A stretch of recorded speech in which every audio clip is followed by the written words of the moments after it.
Hello and welcome to yet another video review on our YouTube channel, and today I'm going to review and talk about the new Pulsar thermal scope or thermal monocular called Axion KEY XM30.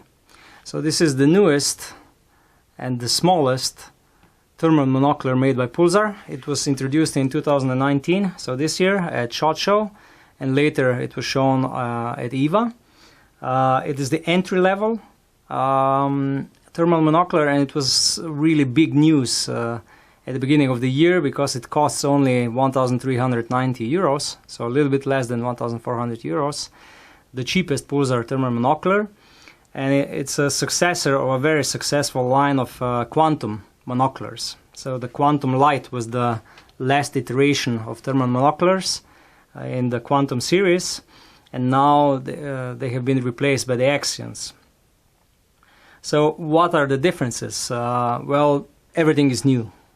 If you compare it to Quantum, the housing is new, the form factor is new, the battery is new, the sensor itself is new.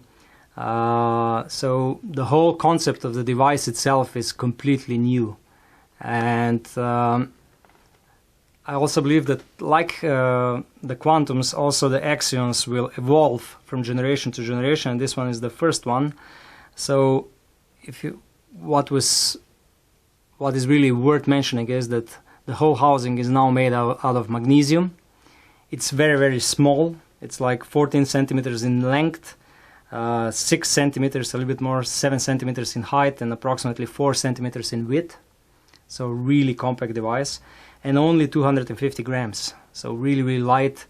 Apart from the, I think it is one of the lightest and the smallest thermal monoculars on the market at the moment. Only the FLIR is smaller. The breech is smaller. Everything else is bigger. The housing is also completely waterproof, IPX7 waterproofing, and in this version of Axion Key it works from -10 to +40 degrees Celsius. The reason why the key works only down to -10 and not -25 like the other Axion models is in the display. The display, which is LCOS type of display, doesn't work at lower temperatures. So the batteries are completely new. Pulsar was one of the first manufacturers who noticed the need for interchangeable batteries in thermal optics, in all thermal devices, because the battery is drained really fast with all thermals. So already with their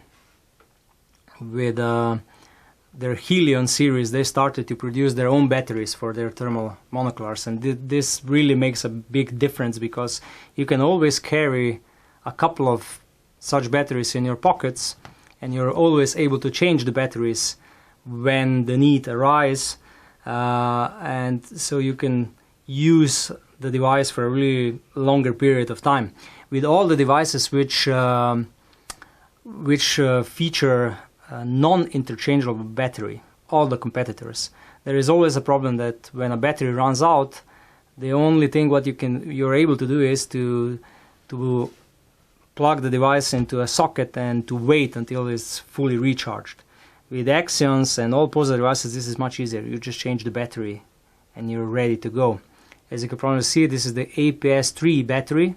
It's the same battery as used in Thermions and the entire Axion line. I also presume that in the future they will produce many other devices which will feature this battery. They're also really affordable. The price for one battery is about 45 euros. A really good investment. If we talk a little bit more about the device, as you can see, the buttons are in similar arrangement than on the Helions, but lacking one button. So on some of the buttons you have double function for video recording or for color palette changes. I would prefer that they would feature the same arrangement for buttons like on the Helions, but on a device which is so compact, this is probably impossible. So the startup time for the device is 1 second. It's really, really fast. This was something what also other competitors will need to work on. Also the Helions from Pulsar, they don't start up as fast. the Axions, they also feature a small LED indicator if the device is on. A really useful feature, something what Helions are missing. The device also features a sleep mode.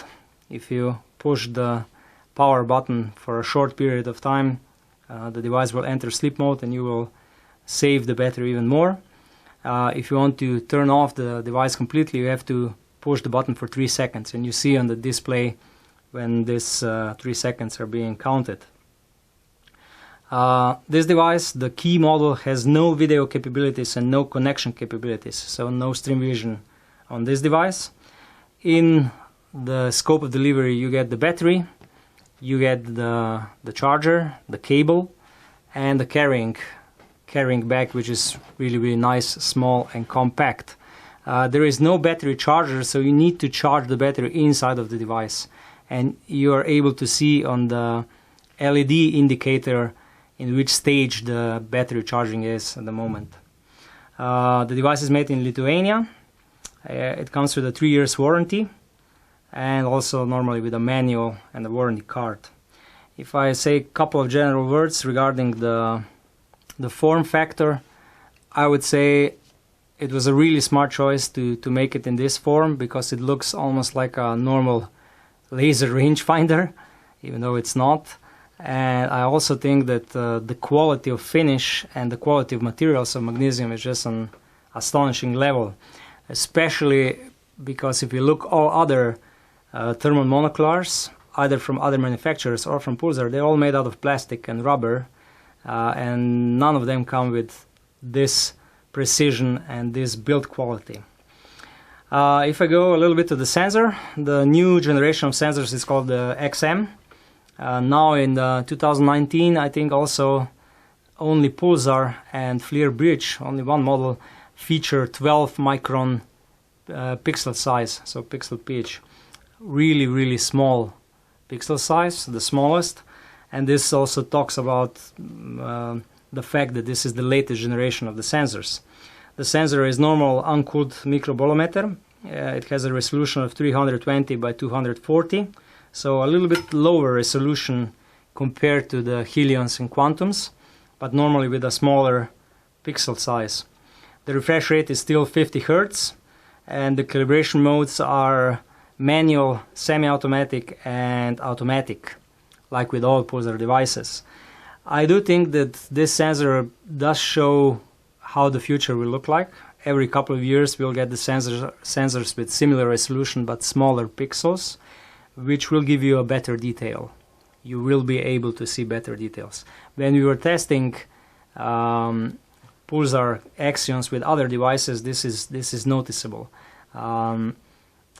You see that some of the details and the contrasts are better with this sensor, which has a smaller pixel size. The display, like I said, is a LCOS type, 960 by 720. This is also a difference compared to the other Axion series monoculars, which have the AMOLED sensors. But I would say that the sensor performs well, even though when you look through it, you see that it's apparently smaller than on Helion devices and Quantum devices. If I go through the optical performance of this device, it comes with a 2.5 optical magnification, which can be digitally zoomed out to 10 times magnification. The lens diameter is 30 millimeters and the aperture is 1.2. The field of view is a little bit less than 13 meters on 100 meters. And I think this is really small field of view. I think this is the one place where Pulsar could have done a little bit better. The range of detection is 1,300 meters. The device features 8 color modes and it has 3 meters of the lowest zoom setting, so the close focus is 3 meters. If I talk about the eyepieces, you can see that you can change the diopter setting from +5 to -5, so everybody will be able to see the display clear. What is a little bit more problematic is that you're not able to set the eyepiece for use with glasses any other way than to pull it down like this. Now you're able to use it with glasses, but when you leave it alone, if you just push it a little bit, it will go back to its normal position. So the Pulsar Axions are not the best devices for use with glasses. The Helions are much better. If I do a couple of remarks regarding the optical performance, the details are really good. When you're looking at the details with this Axion, and when you take into the account that it costs only 1,400 euros, it performs really well. I also have to say that the lens itself, it's not made out of germanium, like it's not out of germanium glass like on other Axion line, but it's made it's made out of chalcogenide. I hope I pronounce it well. Chalcogenide material, so it's a little bit cheaper than the germanium glass lenses. All of these steps were taken to make this device affordable. Still, the performance, especially if you take the price into consideration, is really well. I do have to say that the field of view is a little bit narrow when we talk about optics, especially for 2.5 times magnification, but still good value for money. So if I make a complete summary, I would say that the build quality is just astonishing. Magnesium housing and this really beautiful design, how it's made, and all the fit and finish, it's just perfect. I also think that removable battery, where you're able to have additional batteries, it's the step into the right direction. The size and weight is also, you can put this device almost in any pocket. It is so small and compact, and it's really affordable. 1,390 euros, that's a really affordable price. How did they get to this affordable price? They cut the Wi-Fi connectivity. You cannot capture video, and there is no stream vision.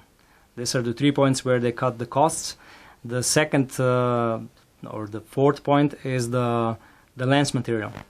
This chalcogenide lenses are cheaper than germanium glass, and this is the way how you're able to produce more affordable devices with still acceptable image quality. What I also think could have been done better a little bit is that this device comes without the battery charger, so you always need to charge the battery inside of the device. The other Axion monoculars come with battery charger. I also think that field of view could have been better at 2.5 times magnification, and the use with glasses is a little bit more difficult than on Helions. Helions are really easy to use with glasses, really nice, and I would say that the Axion in this regard is it's not as good. Regarding the display, the LCOS display, some of them say, okay, it's also cheaper to cut the price to make the device affordable. But on the other side, I think that majority of people will never use these devices at temperatures lower than -10 degrees Celsius. So I don't see this as a I would say as a feature which could have been done better. So all in all, still a really great performance device for the price point.